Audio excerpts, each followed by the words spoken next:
कछुआ और खरगोश। एक समय की बात है। एक तेज दौड़ने वाला खरगोश और एक धीमा चलने वाला कछुआ था। खरगोश हमेशा कछुए का मजाक उड़ाता था क्योंकि वह बहुत धीमा था। तुम कभी भी मेरी तरह तेज नहीं दौड़ पाओगे, खरगोश हंसते हुए कहता था। एक दिन कछुआ खरगोश की चिढ़ाने से तंग आ गया और बोला, चलो एक दौड़ लगाते हैं। मैं धीमा हूं, लेकिन मुझे विश्वास है कि मैं जीत सकता हूं। खरगोश और भी ज्यादा हंसा, लेकिन दौड़ के लिए तैयार हो गया। दौड़ वाले दिन बहुत सारे जानवर दौड़ देखने आए। दौड़ शुरू हुई और खरगोश जल्दी ही कछुए से बहुत आगे निकल गया। कछुए को इतना धीमा देखकर खरगोश ने सोचा, मेरे पास बहुत समय है, मैं थोड़ी देर सो सकता हूं। जब खरगोश सो रहा था, कछुआ धीरे धीरे लेकिन निरंतर आगे बढ़ता रहा। कदम दर कदम कछुआ सोए हुए खरगोश से आगे निकल गया। जब खरगोश जागा, उसने देखा कि कछुआ फिनिश लाइन के पास पहुंच चुका है। खरगोश जितनी तेज दौड़ सकता था दौड़ा, लेकिन तब तक बहुत देर हो चुकी थी।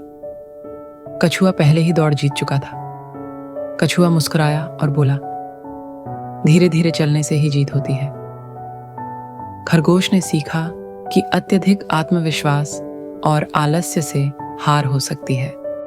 कहानी कछुआ और खरगोश से हमें यह सीखने को मिलता है कि धीरे धीरे लगातार काम करने से हम जीत सकते हैं।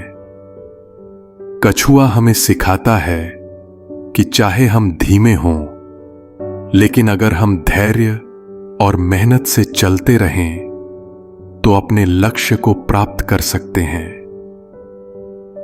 दूसरी ओर खरगोश यह दिखाता है कि अगर हम ज्यादा आत्मविश्वास में आकर आलसी हो जाएं, तो हम हार सकते हैं, चाहे हम कितने भी तेज या प्रतिभाशाली क्यों न हों।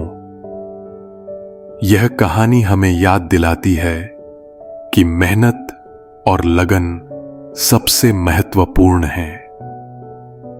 यह सिर्फ तेजी या कौशल की बात नहीं है, बल्कि ध्यान और निरंतर प्रयास से ही सफलता मिलती है।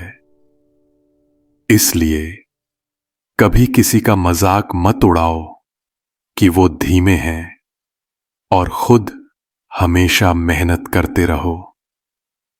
चाहे काम कितना भी कठिन लगे, अगर तुम नहीं हार मानोगे तो सफल जरूर होगे।